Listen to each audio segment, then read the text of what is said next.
we got to talk about Dynamite.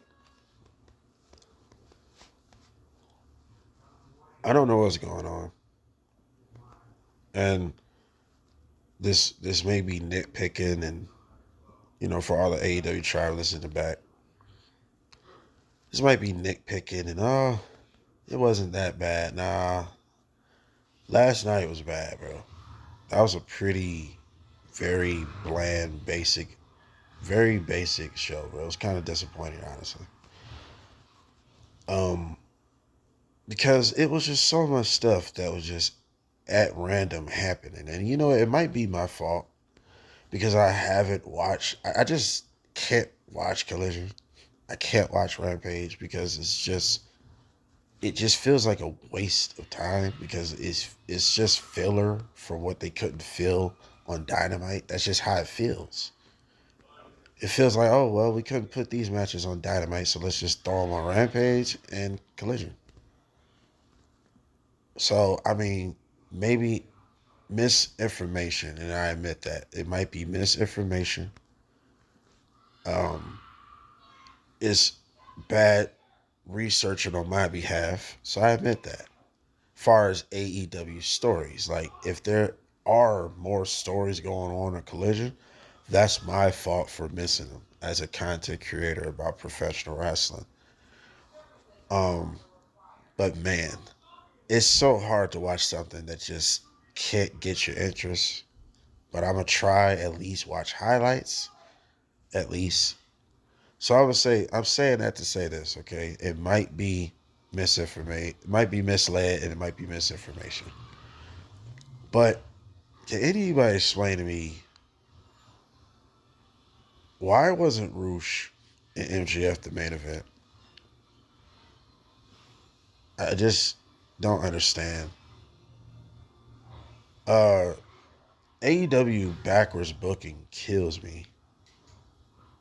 Why is Roosh and MJF? They've been literally beefing for the last 2 or 3 weeks.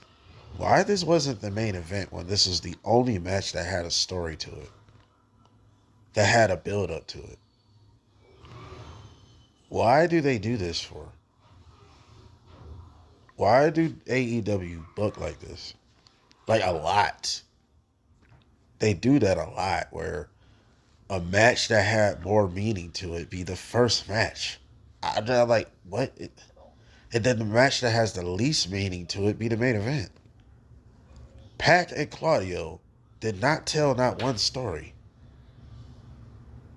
Claudio said in his package promo, let's do this for wrestling. That could have been the first match, bro.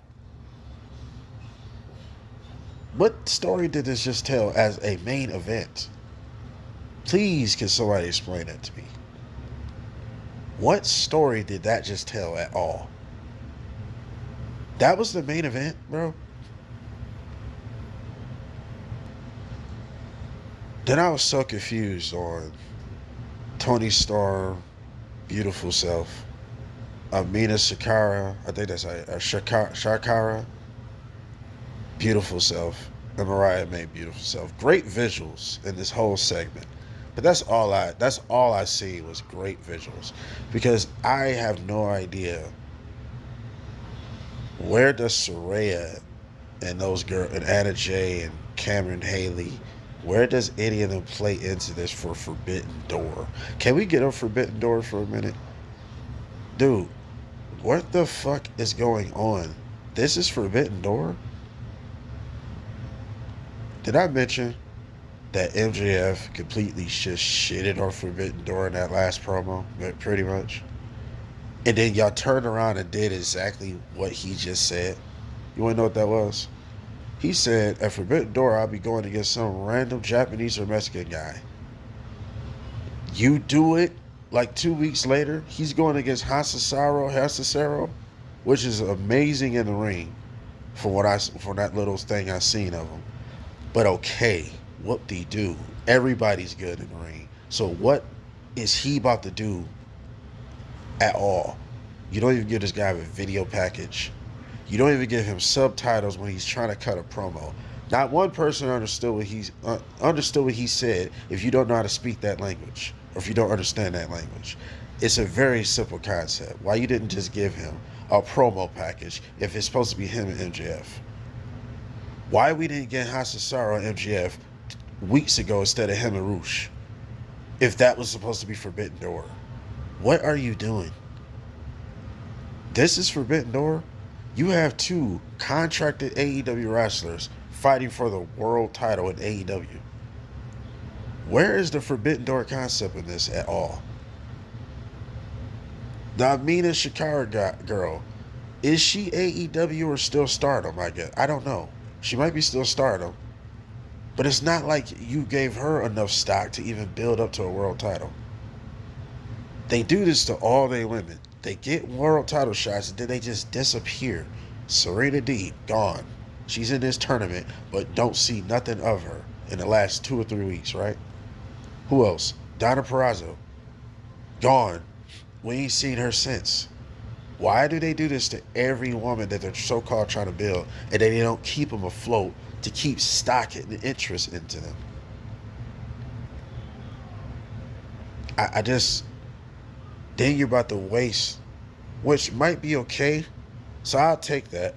Willow Nightingale and Chris Statlander is going to meet in the Owen Hart Cup tournament. Cool. But like, I don't know. I'll take that. That's all right. Because none of this makes sense to Forbidden Door, is what I'm basically trying to make the point of. Forbidden Door makes no sense this year. Because there's nothing Forbidden Door about it. There's no, where is the, I think it's supposed to be Moxley and Naito. Why we didn't get a Naito vignette? Nothing about him. If, like, what are you doing for the other side? Do you wonder why all of them come off as jobbers? Because pretty much they all are. Besides the ones you wanted, hence why he got Will Ospreay in the future. Will Ospreay was on the first Forbidden Door against Orange Cassidy and beat him. Yeah. He was booked strong by AEW before he got signed because they wanted him. Same thing with Okada. They wanted Okada. That's why they gave him a title right away. But everybody else they don't want or don't care about, they don't put no stock behind them. They don't really care to have Cesaro. Which I think he would bring such a different element in the ring, and if you gave him something, you gave him some type of gimmick, some type of story, something.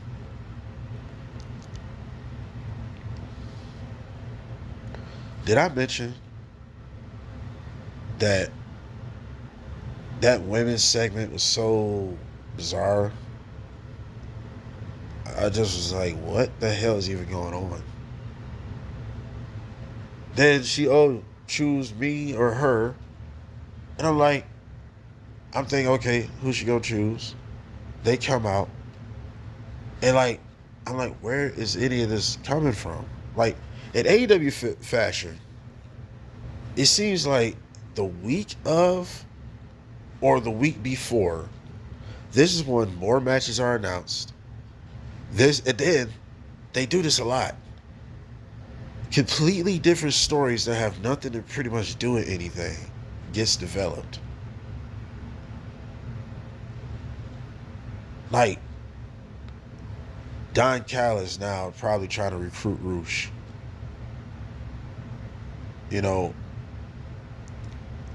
we didn't get nothing with Orange Cassidy and Trent. I mean, I guess it's over in a way. You can say it's over, but like, there's just, the inconsistency is just sometimes through the roof. The stories you was just telling last week and 2 weeks ago completely just go away. But then I'm thinking, okay, 2 or 3 weeks ago, why we haven't not got any real major build-up for Forbidden Door? That's actually Forbidden Door. Like, okay, Mercedes Moné, I forgot what the other girl name even is. But, okay, why that girl didn't have a match this week to like display some skill? I mean, something, or just something between them two. They attack each other at a press conference. Something. I mean, I don't know. It's just not making Mercedes Moné look like there's any real stock putting behind her title run. She's going against some random, I think she's Mexican, right? Latina girl. She's just going against some random girl. She's going to take her title because why would she lose to a girl we don't know? It's like y'all book yourself in bad predicaments every trip. Oh, did I mention? Go check out my big man video. AEW big man issue is the reason the ratings is going down. It's not particularly titled that, but once you get on my page, you'll see because it's very true, and they're still doing it. Brian Cage is just about to lose. Just look ridiculous against Will Ospreay. You know what was another thing that was ridiculous that I just pointed out, and you call it nitpicking, but I guess I am. Brian Cage couldn't hold back security guards, right? There's three of them, right? But Roosh and MJF beat up like 25 of them. So I'm just saying, like, what is with this small man complex shit, bro? I mean, dude, cause they knocked this shit off. Please, can they knock this off? Oh, hold on. Did I mention Dave Garcia? Yet again, they're just trying to make people so convinced that he's the next big thing. He's gonna be a mega star here, right? Which is very true for AEW, because he fit their complete motive and agenda. So, did I mention Will Ospreay came out there to help him? For what? This invisible match that nobody even cares to really see. Daniel Garcia and Will Ospreay for the international title. Nobody cares about this match because we know damn well Daniel Garcia is not about to beat no Will Ospreay, and it's like, why would he do that? Why would he, out of all people, beat him for that title? But then let's go back. Did I mention MJF came out there? And I know they was trying to build up the Hansasaro thing a little bit. But I'm like, this shit is so random, bro. So random. And you do a little stare down, him and Will Ospreay. Cool. But they could have stirred down a whole nother different situation that made more sense. Like if Will Ospreay, after he win or lose, MJF could have came out there after the match at Forbidden Door. I mean, it'll be a bigger deal then. I'm just saying. As you expected, good in-ring, great matches, but this show told no significant, intricate stories that made Forbidden Door more must-watch, must-see. It did not do that. It just did not do that. MJF and Hansasaro, Mercedes Moné versus Old Girl. I can't remember her name for nothing. What else we got for Forbidden Door? Swerve and Will Ospreay. By the way, that was the highlight of the night. That was a good face-off. I enjoyed that part. That was like probably the best thing of the night, honestly. Match of the night is between Roosh and MJF and Pac and Claudio. Maybe Roosh and MJF had a better match. Maybe. And that's why it should have been the main event. It had more of a story. So that probably automatically makes it a better match. What else we got for Forbidden Door, though? Oh, Amina Shakakara against Tony Storm, I guess, for the world title, and Mariah May. I'm hoping at the end of the day, they all give us what we want and give us a nice little section after the match. You know what I'm saying? In the ring. But anyway, what else we got? Oh, we had the Acclaim versus Young Bucks. So I guess it's gonna be Acclaim the Young Bucks next week, right? They only got one more week. So next week is gonna be Acclaim the Young Bucks. The Young Bucks will be screwing the Acclaim like they've been doing for a couple weeks. They will cheat to win. So that's not even a bother to me. But yet again, this is the week before, and there's no build up to make Forbidden Door must see. Another thing that had nothing to do with anything. It was a story that was being developed, but that had nothing to do with Forbidden Door. I'm going to just say this: get rid of the pay per view every month concept because you do not know how to do it. Because you're not helping these pay per views mean more, even though you deliver, even though the pay per views be nice, where far as just in ring quality, yes, some big moment quality, yes, but overall build ups and storytelling, we may get lucky in maybe only two, maybe three matches that actually mean anything. And let's think about it. Right now for Forbidden Door, we have Swerve and Will Ospreay. It's the only match that mean anything. Every other match is falling so flat as far as a story and what is this trying to build. Did I mention the commentators don't know how to make anything look or feel significant? Because they're constantly like laughing and like just saying goofy shit.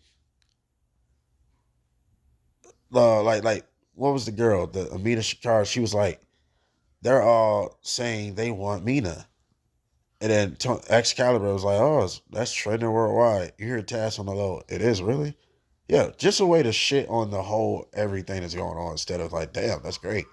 Just go along with it, like. And then they break the fourth wall sometime by just saying, just go along with it. Just go along with it. Like it's just it just makes you feel like this is just joke. Like sometimes just like a big ass joke. You know, that's how it make you feel sometimes when you listen to the commentary that everything's just a joke. You know, and nothing like, and this is why like a lot of stories, nothing feels serious really. And back to my point with Forbidden Door and all these things accommodating, that's making it not, that's making it hard for Forbidden Door. You're not making Forbidden Door a must see situation, a must see pay per view, because you're not putting no real stock or emphasis into anything, no attention detailed into anything. We have what next week? They of course in AEW fashion, they showed the matches for next week. Next week, only caught a few of them, but they got Amina, Tony Storm, and Mariah May. So that's going to tell another story in between that. Cool. I still don't know where the other girls, Anna Jay and Soraya, I don't know where any of them fit into anything. But the fact that them three, Mariah May and them, the Love Triangle, which is a great tag team name, by the way, the Love Triangle, okay, that's going to tell some story. Is Mariah May going to choose Amina, show more love to her, or show more love to Tony during that match? So that's a story I guess that's going to tell. So it's an interesting story as far as the girls go. It's mid, but back to my point, we may only have what maybe two or three matches that mean anything for a pay per view, and my point is being proven, like I just broke down. The Tony Storm and Amina is a very mid feud. It's only interesting because it's a love triangle type feud. I just wish they did more vignettes and shit like that. It'll make it more fun, but it's whatever. The contract signing was okay, but that's a mid feud. Everything else besides Will Ospreay and Swerve, nothing else feels even careable to watch. Naito and Moxley, what did you do for that? You didn't even have Naito on the show. You didn't have no vignettes of Naito. How does this help? You make him look like a jobber. That's what you're doing. You make Han Cesaro, or however you say his name, I think it's Han Cesaro or Cesaro. You make him look like a jobber against MJF. He's going against MJF, him, out of all people. It's like, I just don't understand, bro. Then you got this All Hurt Cup tournament, which you finally making sense with it instead of just being something you win. You get a world title shot. Y'all SummerSlam shit, you know. Y'all just borrowing that for SummerSlam, which is okay. I said borrowing. I didn't say taking. Taking is different. Borrowing is simply, hey, can I just use that real quick? Oh yeah, sure. Duddy been doing it for years, so stop. Anyway, you make the cup tournament feel bigger by doing that. So congratulations on that one. It's not a tournament just for no reason. I give you that. But what we had Chris Statlander and Nyla Rose as well. I don't know how Nyla Rose is even still in AEW. Nyla been jobbing forever, so I don't know. Am I lying? Nyla been jobbing forever, so I don't really. It was whatever. I've always have thought whatever of Nyla anyway. But back to Chris Statlander, beautiful self. Goodness grief. But anyway, AEW, I don't know what's going on. But for the love of God, you need to start telling more stories. For the love of God, you need to start giving us some gimmicks and characters because there's so much shit that's just happening just to happen. Oh, Zack Sabre Jr. and Orange Cassidy. They had a tag team match, big 8-man. Cool match, you know, as you expect. It's gonna be a high level action packed match. Cool. But what does this do for Zack Sabre Jr.? Again, like I just explained with Naito, you're gonna have him in a tag team match where he's only gonna be able to display, 3% of what he can do, which is okay. But a vignette makes you look better than what you are. It can sell that idea. That's what makes a video package and shit like that. Promos and characters. That's why people's stock get bigger. And it just seems like AEW don't seem to understand that. Why MJF is your biggest star, because his character, his promos, his attention to detail of a character is why he's your biggest star. It's not his in-ring quality that makes him a big star. That's why everybody else is just hanging on a thread. People that can't talk at all, and all you can do is just get in the ring and do good shit, you're hanging on by a thread. It's funny how people think Tony Khan ain't going by the same Vince McMahon ideologies in so many different ways. You still have to know how to talk if you're going to be a champion of AEW. Am I wrong or right? Tony Storm, Young Bucks, Swerve. Who's the TNT? Oh, well, nobody's TNT champ. But Edge was, Christian was. They brought that title back to life. Yeah, you know what all these people got in common? They can talk. They all have character and personality, at least. Yeah. So you think the ideology is completely gone? He just highlight the wrestling, cool. But no, if you ain't got star qualities, you ain't gonna be a champion in AEW. It's just the fact Tony Khan's too damn nice to just tell everybody that.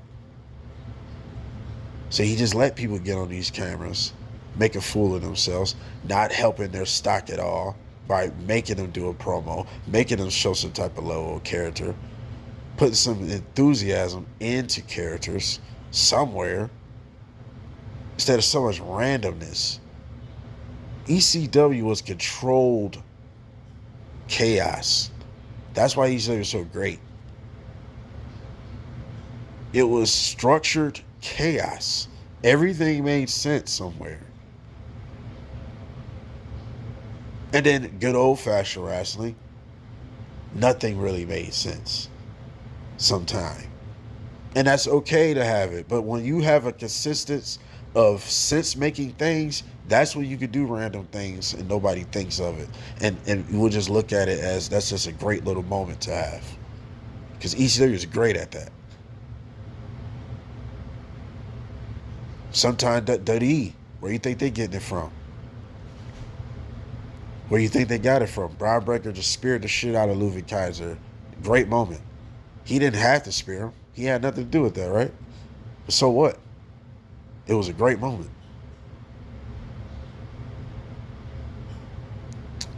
But that's all I gotta say about Dynamite.